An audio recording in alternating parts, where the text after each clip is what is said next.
ভয় পাবেন না। পৃথিবী একদিকে চলে যাক, আল্লাহ যদি বলেন আমি সাথে আছি, আর কারো দরকার আছে? কথা আর কারো দরকার আছে? আল্লাহ আমাদের সাথে আছেন না? আছে। আমার বন্ধুরা এখন তো পার্লামেন্টে অনবরত শুনতে পাচ্ছি, ক্ষমতায় যদি আসি তাহলে পশ্চিম বাংলা এমনকি ভারতবর্ষ থেকে মুঘল সাম্রাজ্যের ইতিহাস মুছে দেওয়া হবে। একথা বলার জন্য দেখতে পাচ্ছি পশ্চিম বাংলার এখন বর্তমান যিনি বিজেপির রাজ্য সভাপতি শ্রমিক ভট্টাচার্য, ওনার একটা বক্তব্য শুনছিলাম যে ক্ষমতায় যদি আসে তাহলে ভারতবর্ষ থেকে মুঘল সাম্রাজ্যের ইতিহাস মুছে ফেলবো। শ্রমিক ভট্টাচার্যজি, আপনাকে সম্মানের সঙ্গে বলতে চাচ্ছি, ভারতবর্ষ থেকে যদি মুঘল সাম্রাজ্যের ইতিহাস মুছে দেন না, ভারতটাই মুছে যাবে। আপনি কি বুঝবেন? শুরু করুন তাহলে। ভারতবর্ষের সব থেকে ঐতিহ্যপূর্ণ একটা জায়গা যার নাম তাজমহল, সেটা দিয়ে শুরু করুন না, ভেঙে ফেলুন, আমরা সাথ দিচ্ছি। ভারতবর্ষের মুঘল সাম্রাজ্যের কি আপনি ভেঙে ফেলবেন? দেওয়ানিয়াম, দেওয়ানি খাস, তাজমহল, শীষমহল, দিল্লির লালকেল্লা, ভারতবর্ষের পতাকা, সবটাতেই তো মুসলমানদের অবদান আছে না রে? কথা বলেন, আছে না রে? আছে। এজন্য ভয় পাওয়ার কোনো কারণ নেই। আমি মনে মনে ভাবছি, কাকে ভয় দেখাচ্ছে? যে জাতির 1 মাস না খেয়ে থাকার অভ্যাস আছে, তাকে ভয় দেখে লাভ আছে? কথা বুঝতে পারছেন নাকি বলছি? যে জাতির 1 মাস না খেয়ে থাকার অভ্যাস আছে, তাদেরকে ভয় দেখে লাভ আছে গো? নেই।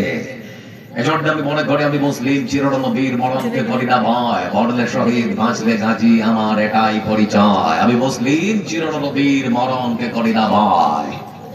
তবে একটা কথা বলে যাচ্ছি, সামনে ভর, কোন নেতার প্ররোচনায় পা দিয়ে অযথা কারো মার কল খালি করবেন না, তাহলে আল্লাহ কিন্তু আপনার মার কল খালি করবে।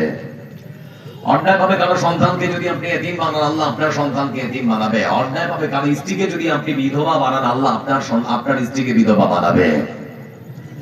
এজন্য বন্ধু আমার বলতে চাচ্ছি, আজকের এই পশ্চিম বাংলায় যা শুরু করেছে ভোটের রাজনীতি করতে গিয়ে, ওই হট্টগোল, দাঙ্গা ফাসাদ, তাতে মনে হচ্ছে যে আপনারা হয়তো নির্বাচনে জিতে যেতে পারেন, কিন্তু আমার সুন্দর ভারতবর্ষটা আপনাদের কাছে হেরে যাবে। আপনারা হয়তো জিতে যেতে পারেন, কিন্তু ভারতবর্ষের সৌন্দর্যটা আপনাদের কাছে ফিকে হয়ে যাবে, শেষ হয়ে যাবে, কিচ্ছু থাকবে না।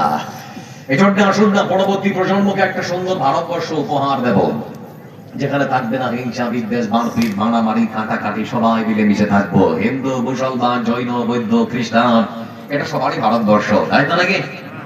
হ্যাঁ না বলে তাই তো নাকি? ইসলাম আপনাদের এই গ্রাম শহীদপুর, বালিয়ানা বলুন আর যাই বলুন না কেন, সত্যি যদি আপনি মুসলমান হন, আমাদেরকে শিক্ষা দিয়েছে, যদি তোমরা রাস্তা দিয়ে চলো, যদি দেখতে পাও দেবী মা, দুর্গা মা, কালী মা, সরস্বতী মার পূজা হচ্ছে, খবরদার গাল বন্ধ দিতে পারবেন না, তাহলে তারা অজান্তে আমাদের আল্লাহকে গাল দিতে পারে। এজন্যই তো বলতে যাচ্ছি বন্ধু আমার, পৃথিবীতে মানুষের হোক ধর্ম থাকুক অন্তরে, মন্দিরেতে ঘন্টা বাজুক, আজান হোক মসজিদে, এটাই তো ভারতবর্ষের সৌন্দর্য আর সংস্কৃতি, কিন্তু আজকে সেটাকেও শেষ করে দেওয়া হচ্ছে। বলছিলাম বন্ধু আমার, আজকে সংক্ষিপ্ত বিবরণে আপনাদেরকে শোনাতে চেয়েছি কোরআনের সত্যতা সম্পর্কে কিছু কথা। আজকে মুসলমান তাহলে এত অত্যাচার, নিপীড়ন, এত রকমের চারিদিক থেকে এলাহি গজব মুসলমানদের উপরে নেমে আসছে কেন? তার একটাই কারণ, প্রথম মূল কারণ হচ্ছে আমরা লাইন ছেড়ে বেলাইন হয়েছি। আমার বন্ধুরা, যে কোরআন আল্লাহ রাব্বুল আলামিন দিয়েছিলেন বিশ্ব জয় করার জন্য, বর্তমান সময় মুসলমানেরা এটাকে কেউ মনে করেছে তাবিজের কিতাব, আবার কেউ মনে করেছে এটা বরকতের কিতাব। সেজন্য বাড়িতে সুন্দর করে টাকে রেখে দেয়, উপরে কেউ পড়ে না। আবার কেউ মনে করে এটা তাবিজের কিতাব, সেজন্য এরা তাবিজ বিক্রি করে বেড়ায়। এরকম মানুষ আছে না? তাবিজ বিক্রি করে কোরআন দিয়ে এরকম মানুষ নেই? আছে। এজন্য বলতে চাচ্ছি বন্ধু আমার, যে কোরআন দিয়ে রাসূল সাল্লাল্লাহু আলাইহি সাল্লাম বিশ্ব জয় করেছে, আজকে সেই কোরআনকে আমরা ঠিকমতো মূল্যায়ন করতে পারি না।